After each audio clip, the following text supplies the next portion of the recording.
اعوذ باللہ من الشیطان الرجیم بسم اللہ الرحمن الرحیم یا ایھا الذین آمنوا لیستاذنکم الذین ملکت ایمانکم۔ اب وہی جو سماجی احکام کچھ دیے گئے تھے کہ اذن لیے بغیر تم داخل نہ ہو گھر میں، اور اس طرح کے آداب جو ہیں معاشرتی، ان کے ضمن میں مزید احکام آ رہے ہیں۔ یہ سورہ مبارکہ کی ترتیب یہ ہے، یوں سمجھیے کہ جیسے کوئی انگوٹھی ہو اور بڑا سا ہیرا جو ہے لگا ہوا ہے، دونوں طرف جو ہے وہ اس کا پتلے سائڈ سے یہ ہار ہے، اور اس کے نیچے جو ہے درمیان میں کوئی بڑا ہیرا ہے، دوسری طرف موتی ہے۔ اس کے بالکل وسط میں 5واں رکوع ہے، یہ اللہ نور السماوات والارض مثل نورہ کمشکاۃ فیہا مصباح، اور آیت نمبر 35 وہ عظیم کوہ نور ہیرے کے مانند ہے۔ پھر دونوں طرف جو ہے یہ مضامین ہیں، کچھ ادھر ہیں سماجی احکام، کچھ ادھر ہیں سماجی احکام، اور اس طریقے سے یہ ایک عجیب بہت خوبصورت ہار کی شکل بن گئی۔ لیستاذنکم الذین ملکت ایمانکم، چاہیے کہ جو تمہارے غلام ہیں اور باندیاں ہیں وہ بھی اجازت لے کے اندر داخل ہوا کریں۔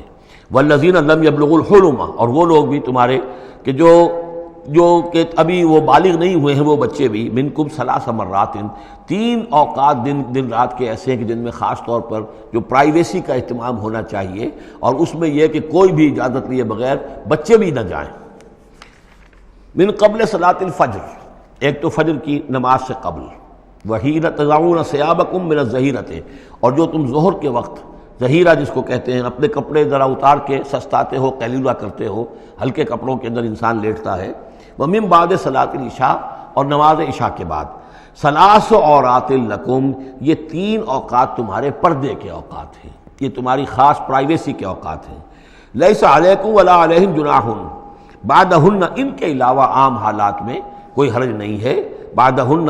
کہ وہ یعنی وہی تمہارے ملازم ہیں، تمہارے غلام ہیں یا باندیاں ہیں، یا اسی طریقے سے تمہارے بچے ہیں، طوافون علیکم بعضکم علی بعض، وہ آئیں جائیں گھروں کے اندر، ظاہر بات ہے کہ اس کمرے میں آئے ہیں، اس میں گئے ہیں، اس میں کوئی حرج نہیں ہے کہ وہ آئیں جائیں اور پھریں۔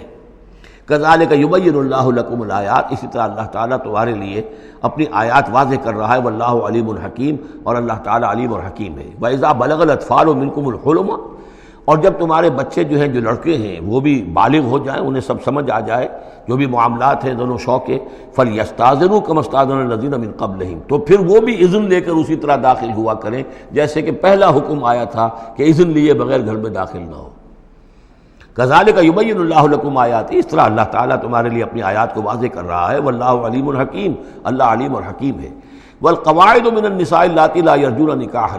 اور وہ عورتیں تمہارے میں سے، تمہاری خواتین میں سے کہ جو اب بیٹھ رہی ہوں، یعنی لا یرجون نکاحا، اب وہ نکاح کی امیدوار نہ ہوں، ایک خاص عمر سے گزر چکی ہیں، اب کوئی نکاح وغیرہ کرنے کا سوال نہیں ہے، بیوہ ہیں یا کچھ اور جو بھی معاملہ ہے، لیکن یہ کہ بہرحال اب معمر ہو چکی ہیں، فَلَيْسَ عَلَيْهِنَّ جُنَاحٌ أَن يَضَعْنَ ثِيَابَهُنَّ، تو ان کے اوپر کوئی حرج نہیں ہے کہ وہ جو اپنے اضافی کپڑے ہیں وہ اتار دیا کریں، یعنی بڑی چادر لے کر ہی نکلنا ان کے لیے وہ لازم نہیں ہوگا، یا اگر اپنے گھروں کے اندر بیٹھ کر وہ جو اوڑھنیاں ہیں ان کو مکل مارنے کی جو ان کی پابندی دوسری خواتین پر ہے، اس میں ان کے لیے در بھی ہو سکتی ہے، اس لیے کہ اب وہ اس عمر سے گزر چکی ہیں۔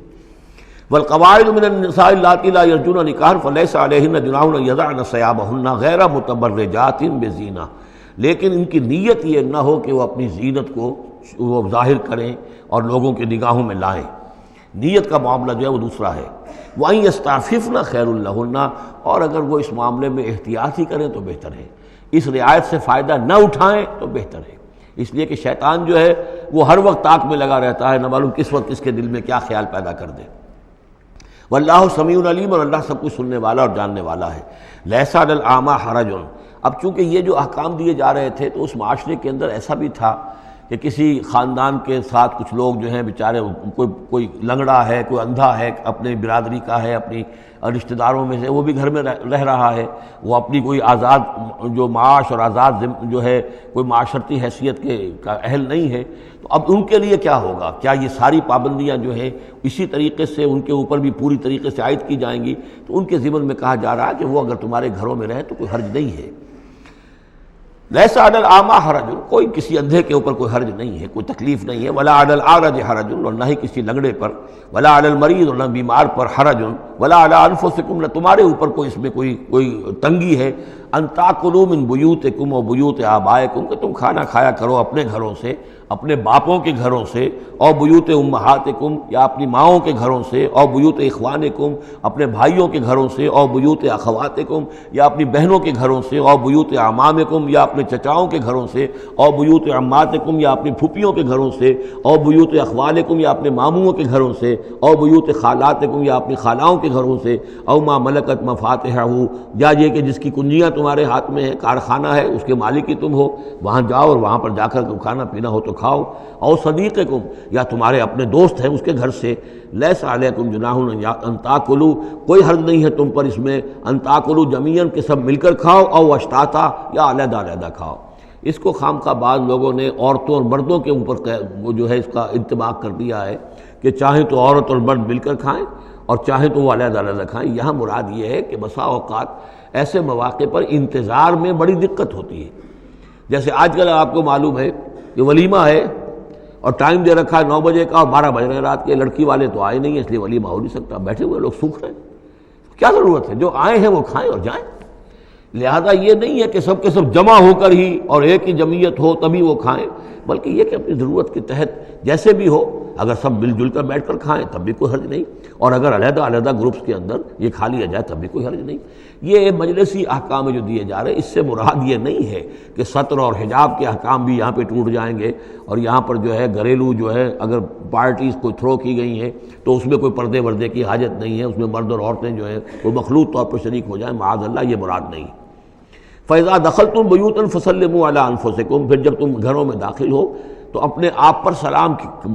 بھیجا کرو، یعنی انفسکم سے مراد ہے گھر میں رہنے والے جو ہیں وہ تمہارے ہی میں سے ہیں، تمہارے رشتہ دار ہیں، عزیز ہیں، یا تمہارے اپنے گھر میں بھی داخل ہو تو السلام علیکم کہو۔ تحیۃ من عند اللہ مبارکۃ طیبۃ، یہ دعا ہے اللہ کے پاس سے، اللہ نے تمہیں سکھائی ہے السلام علیکم، اور یہ مبارک بھی ہے اور پاک بھی ہے۔ کذالک یبین اللہ لکم الآیات لعلکم تعقلون، اسی طرح اللہ تعالیٰ تمہارے لیے اپنی آیات کو واضح کر رہا ہے، کھول کر بیان کر رہا ہے تاکہ تم عقل سے کام لو۔